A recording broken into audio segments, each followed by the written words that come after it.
Bipolar disorder is a manic depressive illness with highs that can last days, followed by depression that can last weeks. Major depression, no. If you're wondering whether these mood swings are normal or an indication of a mental disorder, consider whether these manic depressive states interfere or disrupt your life or that of people around you. Common traits and common tendencies of someone with this disorder. A common tendency is they tend to have endless energy. They can set a vast number of goals and have beliefs about themselves that aren't true or even possible for humans to achieve. According to a 2018 world data, globally 46 million people around the world have bipolar disorder. One thing I personally found interesting about this, and I do have bipolar 1, so we're educating people and myself with this topic, because I suffer with it. So, newsflash. Of all mood disorders, those with a diagnosis of bipolar disorder were found to have the highest likelihood of being classified with severe impairment, 82.9%. That's according to the General Psychiatry of 2005. Unfortunately, this one I really don't like to cover, but it's the reality of the situation, and it's the reality of my situation. So, the risk of suicide is high with people with bipolar, with 15 to 17% committing suicide. Guys, I don't know if you understand that, but that basically means 1 out of every 5 people you meet with bipolar is going to kill themselves. I can see why or how that happens. That's all I'm going to say. But there's hope, guys. Don't worry, it's not over yet. So, treating bipolar disorder. Unfortunately, bipolar disorder is left untreated in half of the diagnosed individuals in any given year. That's why this is so important, guys. Half of the 56 million that are estimated are going without treatment. Most of them don't even know they have it. Although there's no cure, optimal treatment plan for bipolar disorder is a combination of medication and cognitive behavioral therapy. That's why if you're someone that knows me personally or take note in any of these other videos, I use the word cognitively aware a lot. And that's partially because I've struggled with this disorder, and this vocabulary has been put in my head years ago.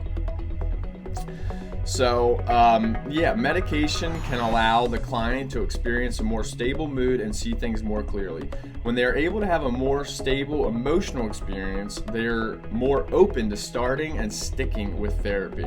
The therapy helps them understand their thoughts and begin to differentiate between accurate thoughts as opposed to thoughts that are generated by their condition.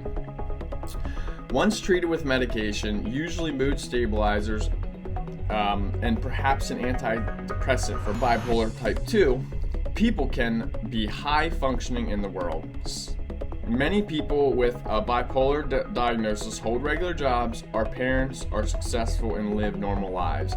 That being said, medication is usually needed to control the mood dysregulation. Psychotherapy is needed to help gain insights into one's patterns, moods, gaining awareness of when one becomes symptomatic. So the bonus tip for this video is there were many famous people throughout the course of our history that actually struggled and made a successful life for themselves with bipolar 1. So we're just going to put them up here on the screen, a select few of these people. We have Mariah Carey, we have Mel Gibson, we have Russell Brand, we have Kurt Cobain, we have Jimi Hendrix. All of these people you might be aware of or familiar with, they are all perfect examples of someone that might suffer with a bipolar symptom. So yeah, this video is important to me because I personally struggle with bipolar 1. I have no fear or shame in saying that. It is part of my life. I'm mentally stable, I'm cognitively aware, and I've been that way for the previous 3 years and hope to stay that way for the ongoing future.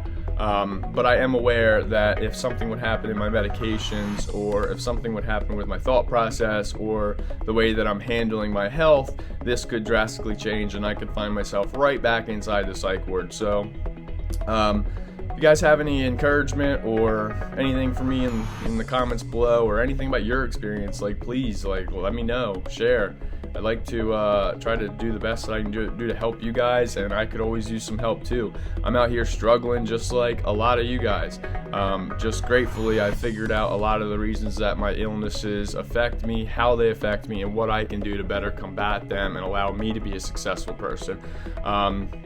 Last couple years, I grossed over $250,000 in my company, in which part of my illness might be the reason I quit it. You know, I made a lot of money, but out of the blue here, last couple months, I just said, screw it, fuck it, I'm done.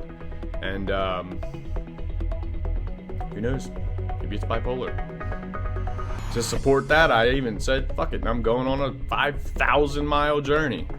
Spent money I didn't need to, saw things I didn't need to, and it was worth every freaking penny. So was that a direct result of my bipolar showing?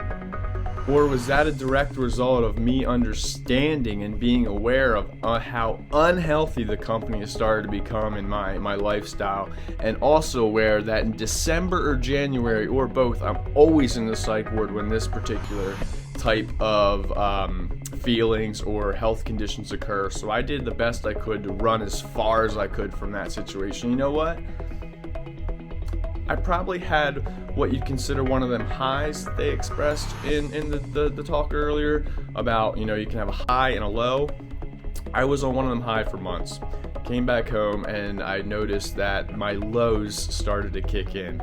You know, the simple tasks past getting up, you know, even cashing checks. I have checks in my wallet that need cashed. Money that's owed to me.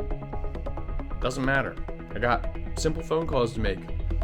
Doesn't matter. It's taken me 3 weeks to make one phone call. I got checks. I got money in my wallet that will soon not be money in my wallet if I don't cash them. That is just one small inclination as to what bipolar does in my life, and I consider myself relatively stable with it. So like, share, subscribe. I want to know your experiences. If you have something to say, please link it in the comments below, or send me a private message on Facebook. I'd love to hear your story. I'd love to talk to you and see if there's anything I can do to help you out in your experience and your life. Thanks, guys. And if you want to check out another one of our videos, we have a lot of different mental health series videos. I'm not sure what's going to be over here, but we're going to put something over here for you guys to watch. And we're going to continue this series with maybe something you guys have in the comments. Is there something that you guys want to hear about? Something that, you know, is bothering you or is affecting you, or any type of questions? Like, share, subscribe, and we'll see you over there. Peace.